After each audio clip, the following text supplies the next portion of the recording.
పెట్టుబడుల అవగాహనపై రేవంత్ మరియు గిరిబాబు గారు కండక్ట్ చేసే వెబినార్ కోసం ఈ నెంబర్కి కాల్ చేయండి.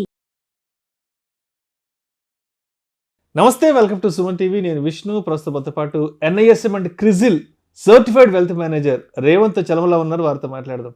నమస్తే రేవంత్. నమస్తే అండి. రేవంత్, లాస్ట్ వీక్ మార్కెట్ గురించి మాట్లాడుకున్నప్పుడు, మార్కెట్ గురించి ఒక విశ్లేషణ చేసినప్పుడు, మార్కెట్ త్వరలో ఒక ఫాల్ చూడబోతోందని మీరు ఒక అభిప్రాయం చెప్పారు. ఇప్పుడు చూస్తే ఏమో మార్కెట్లు నిర్విరామంగా దిగ్విజయంగా ముందుకి సాగిపోతున్నాయి. అవును, సెన్సెక్స్లు నిఫ్టీలు ఆల్ టైమ్ హైకి వెళ్ళిపోయినాయి. అవును. మరి లాస్ట్ వీకేమో మార్కెట్లు కొంత డౌన్ ట్రెండ్లోకి వెళ్ళే అవకాశం ఉంది, ఒక క్రాష్ అయ్యే అవకాశం ఉందని చెప్పారు. ఇప్పుడేమో మార్కెట్లు ముందుకు వెళ్తున్నాయి. కాబట్టి ఏంటి మీ స్టాండ్ ఏమైనా ఇప్పుడు మార్చుకుంటారంటే, ఇప్పుడు మీరు ఏదన్నా ప్లేట్ ఫిరాయించి ఏమైనా చెప్తారా? ఎందుకంటే లాస్ట్ వీకేమో ఒక ఫాల్ చూస్తామని చెప్పారు, బట్ అలాంటి అవకాశం ఏమో ఎక్కడ కనిపించట్లేదు. కాబట్టి ఇప్పుడేం మాట్లాడతారు మీరు? ఓకే, సో బేసిక్గా నేను చేసిన ప్రతి వీడియో మీ సాక్షిగా, కెమెరామెన్ సాక్షిగా, కెమెరా సాక్షిగా, మన వ్యూవర్స్ సాక్షిగా, అవన్నీ మనకి యూట్యూబ్లో మీ ఛానల్లో ఇంకా అవైలబుల్గానే ఉన్నాయి. ఓకే, సో మార్కెట్స్కి సంబంధించి నేను డిసెంబర్ ఇయర్ ఎండింగ్ దగ్గర నుంచి ఒక వ్యూని చెప్పాను. మార్కెట్స్ స్ట్రెచ్ అయితే మాక్సిమం 10% స్ట్రెచ్ అవుతుంది. 10% రేంజ్ ఇంతకు ముందు నా లెవెల్ నుంచి 23,500 అనేది అప్పుడు చెప్పాం. 23,500 వరకు వెళ్తుంది. మాక్సిమం ఇంకొక ఏదైనా బఫర్ జోన్ ఉంటే ఇంకో 500 పాయింట్లు 24,000 వరకు. అది ఎలక్షన్స్ అయిపోయిన తర్వాత అది ఎలక్షన్ ర్యాలీతో కలుపుకొని 24,000 వరకు వెళ్ళడానికి అవకాశం ఉండొచ్చు. సో మనకి రిస్క్ రివార్డ్ రేషియో ఫేవర్ చేయదు. ఒకవేళ మార్కెట్ పైకి వెళ్తే 10%, ఒకవేళ ఏదైనా అనుకోంది కిందకి జరిగినట్లయితే కనుక -10% కూడా వెళ్తే 10-20 కూడా వెళ్ళొచ్చు, ఏదైనా జరగచ్చు. సో బేసిక్గా మీరు పెట్టుబడులు పెట్టేటప్పుడు ఈక్విటీ కంటే కూడా డెప్ట్ ఎక్స్పోజర్ పెట్టుకోండి. ఎంత వద్దన్నా 7% వస్తుంది. మీకు ఈక్విటీలో విత్ రిస్క్ 10 వస్తుంది, ఇక్కడ డెప్ట్లో వితౌట్ రిస్క్ 7 వస్తుంది. ఓకే, సో బేసిక్గా మీకు ఒకవేళ మార్కెట్ అక్కడ దాకా వెళ్ళినా ప్రాఫిట్ బుకింగ్ అయితే గురవుతుంది. ఎటు తిరిగి మీరు రిస్క్ లేకుండా 6-7% గ్యారంటీగా ఎర్న్ చేయడానికి డెప్ట్ ఇన్స్ట్రుమెంట్ మీకు ఛాన్స్ ఇస్తుందని చెప్పాను. రైట్, ఇప్పుడు మార్కెట్ ఎక్కడ ఉంది? నిఫ్టీ 23,500. నేను ఈ మాట ఎప్పుడు చెప్పాను? డిసెంబర్లో చెప్పా. ఎలక్షన్స్ అయిపోయిన తర్వాతకి మార్కెట్ 23,500, మాక్సిమం స్ట్రెచ్ అయితే 24,000. అక్కడి నుంచి కొంత ప్రాఫిట్ బుకింగ్ గురవడానికి అయితే ఖచ్చితంగా కారణాలు ఉంటాయి. సింపుల్ రీజన్, ఏం అవసరం లే. కొంటూ పోవాలన్నా మార్కెట్లో లిక్విడిటీ ఉండాలి. లిక్విడిటీ లేదు ఎక్కడి నుంచి కొంటారు సార్? షేర్లు అమ్మేవాడు ఉంటే కొనేవాడు ఉంటాడు, కొనేవాడు డిమాండ్ ఉంటే పెరుగుతూ పోతూ ఉంటుంది. ఇప్పుడు లిక్విడిటీ లేకపోతే బై డిఫాల్ట్గా మార్కెట్లో ఆల్రెడీ ప్రీవియస్లో ఎవరైతే కొన్న వాళ్ళు ఉంటారో వాళ్ళు ప్రాఫిట్ని బుక్ చేస్తూ ఉంటారు. దానికి తగ్గట్టుగానే మార్కెట్ కరెక్షన్ కిందకు వస్తుంది. అది బేసిక్ రూల్. అంతకుమించి దానికి ఇంకా పెద్ద అనాలిసిస్ కూడా అవసరం లేదు. తర్వాత మనం ఇంకా మొన్న రీసెంట్గా ఏం చెప్పుకున్నాం? సరే, ఎవరో యూఎస్లో చెప్పిన అనాలిసిస్ ప్రకారం 90% పడకపోవచ్చులే, కానీ కొంతవరకు అయితే కరెక్షన్కి ఛాన్స్ ఉంది. మార్కెట్ ఫాల్ అయిపోవటం, క్రాష్ అయిపోవటానికి, మార్కెట్ కరెక్షన్కి గురవడానికి కొంత డిఫరెన్స్ ఉంటుంది. మార్కెట్ కరెక్షన్కి గురవడానికి గల కారణాలు ఏంటి? డిసెంబర్ నుంచి ఇప్పటి వరకు ఒక మంచి ర్యాలీ. అసలుగా మనకి మిడ్ అండ్ స్మాల్ క్యాప్ చెప్పనవసరం. లాస్ట్ 1 ఇయర్లో 40, 50, 60% రిటర్న్ డెలివరీ చేసేసాయి. అలానే కొన్ని సెక్టార్ బేస్డ్ అయితే 70-90% కూడా డెలివరీ చేసేసాయి. సో బేసిక్గా మార్కెట్ మళ్ళీ వాటి యొక్క వాల్యుయేషన్ ఫైండ్ అవుట్ చేసుకునే ప్రయత్నాలు చేస్తాయి. మార్కెట్ పైకి వెళ్ళాలి అని అంటే దాని బేస్ మీద నిలబడాలి. అది బేస్ ఇక్కడ పెట్టుకొని మార్కెట్ ఎక్కడో ఉంటే అది గాల్లో వేలాడుతున్నట్టు, గాల్లో వేలాడకూడదు. మార్కెట్ కూడా దానికి అనుకూలంగా బేస్ని బిల్డ్ చేసుకుంటూ వెళ్తూ ఉంటే ప్రైజెస్ కూడా పైకి వెళ్తాయి. అప్పుడు స్ట్రాంగ్గా ఉంటుంది. కిందకు వచ్చిన ఈ బేస్కి తగిలి మళ్ళీ పైకి వెళ్ళిపోద్ది. బేస్ ఇక్కడ ఉంటే మార్కెట్ ఇక్కడ ఉంటే ఇక్కడ దాకా రావాలి మళ్ళీ అది. సో ఇప్పుడు కరెంట్ ఉన్న సినారియో ప్రకారం మనకు జరిగినటువంటి మన వెబినార్లో కూడా క్లియర్గా మనం మిడ్ అండ్ స్మాల్ క్యాప్కి సంబంధించి వాటి యొక్క PE రేషియోస్ని కంపేర్ చేసి మరీ చెప్పాం. టోటల్ ఇండివిజువల్ స్టాక్ కాదు, సెక్టార్ వైజ్గా PE రేషియోస్ ఎట్లున్నా కూడా ఎక్స్ప్లెయిన్ చేసాం. వాటి యొక్క మీన్తో కంపేర్ చేస్తే, అంటే వాటి యొక్క యావరేజ్తో కంపేర్ చేస్తే ఎక్కడో 10వ ఫ్లోర్లో ఉంది అది. సో హ్యూజ్ వాల్యుయేషన్లో ఉంది.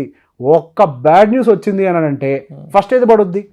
ఇన్ని సంవత్సరాలుగా మీరు ఇంటర్వ్యూ చేస్తున్నారు కదా, ఏం లిస్టింగ్ చెప్పినా ఏం చెప్తారు? ఏదన్నా కరెక్షన్కి గురైతే ముందేది కరెక్షన్ గురవుద్ది?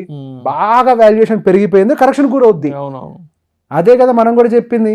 ఇప్పుడు mid and small cap valuation ఎక్కువ ఉందా లేదా? డెఫినెట్గా ఎక్కువ ఉంది. అండ్ లార్జ్ క్యాప్కి సంబంధించి కూడా ఇంకొక మాట చెప్పాం. లార్జ్ క్యాప్ వాల్యుయేషన్ ఎక్కడ ఎక్స్ట్రీమ్గా లేదు, ఇన్లైన్గా ఉంది. కానీ అందులో కూడా ప్రైవేట్ బ్యాంకింగ్ సెక్టార్కి మాత్రం చాలా పాజిటివ్గా ఉంటుంది, ఐటీ సెక్టర్ పాజిటివ్గా ఉంటుంది, కన్జంప్షన్ సెక్టర్ పాజిటివ్గా ఉంటుంది. ఇవి కూడా మనం ముందుగానే చెప్పింది.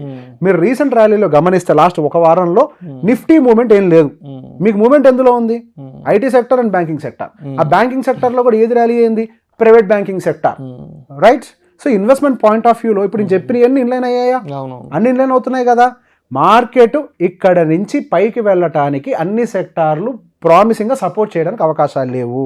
దానికి గల కారణాలు ఏంటి అని అంటే వాటి కొన్ని సెక్టార్స్ యొక్క వాల్యుయేషన్ పైకి వెళ్ళిపోవటము, అలానే గ్లోబల్ సెంటిమెంట్స్ ఇంకా పాజిటివ్గా ఇప్పటికీ కూడా టర్న్ అవ్వలేదు. ఇంకా యాజ్ యూజువల్ ఎప్పుడు చెప్పినట్టుగానే యుద్ధ వాతావరణం ఇంకా పూర్తిగా సబ్సైడ్ కాలేదు. అండ్ క్రూడ్ ఆయిల్ ప్రైసెస్ పైకి వెళ్తున్నాయి. క్రూడ్ ఆయిల్ ప్రైసెస్ పైకి వెళ్ళినంత వరకు ఇన్ఫ్లేషన్ ఫియర్ అయితే కిందకి రాదు.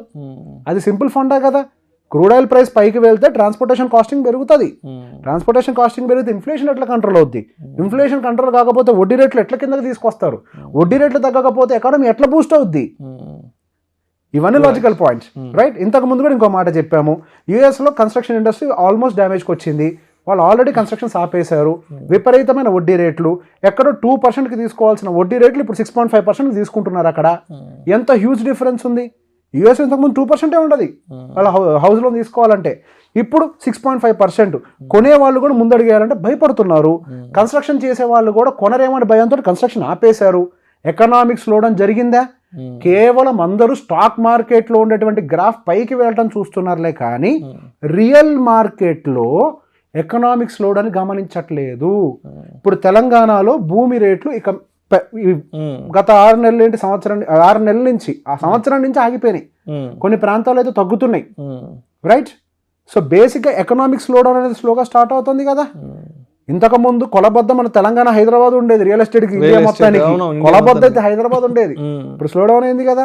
దానికి పొలిటికల్ రీజన్స్ మీరు అటాచ్ చేసుకోవచ్చు కాక మీకు అనుకూలంగా పొలిటికల్ రీజన్స్ పెట్టుకుంటారేమో కానీ యాక్చువల్గా ఎకానమీకి ఫండమెంటల్ రీజన్ ఉంటుంది. ఇప్పుడు మనకి స్టాక్ మార్కెట్కి పిఈ ఎట్లు ఉంటుందో రియల్ ఎస్టేట్ కూడా పిఈ ఉంటుంది. అది ఎప్పుడైనా నెక్స్ట్ వీడియో డీటెయిల్గా చేద్దాం, రియల్ ఎస్టేట్ పిఈని ఎట్లా చూడాలి అనేది. ఓకే, ఇవి కూడా ఓవర్గా వాల్యూడ్ అయిపోయినాయి.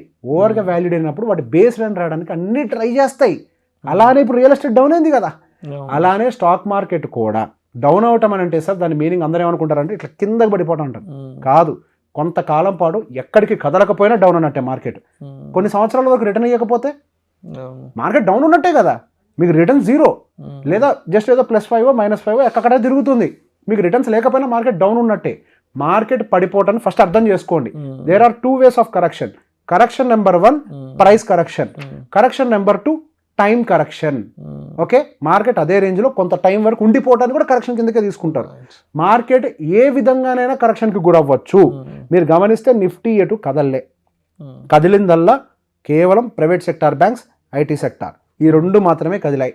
అండ్ నెక్స్ట్ కొందరు కన్జ్యూమర్ సపోర్ట్ చేస్తాయి కానీ ఓవరాల్గా మార్కెట్ని పైకి తీసుకెళ్ళడానికి సపోర్ట్ చేయదు. అది ఓన్లీ సెక్టార్స్ని పైకి తీసుకెళ్తుంది. ఓవరాల్ మార్కెట్ పైకి వెళ్ళడానికి స్కోప్ లేదు. అండ్ పర్టికులర్గా మళ్ళీ చెప్తున్నా, మిడ్ అండ్ స్మాల్ క్యాప్ వాళ్ళు జాగ్రత్తగా ఉండాలి.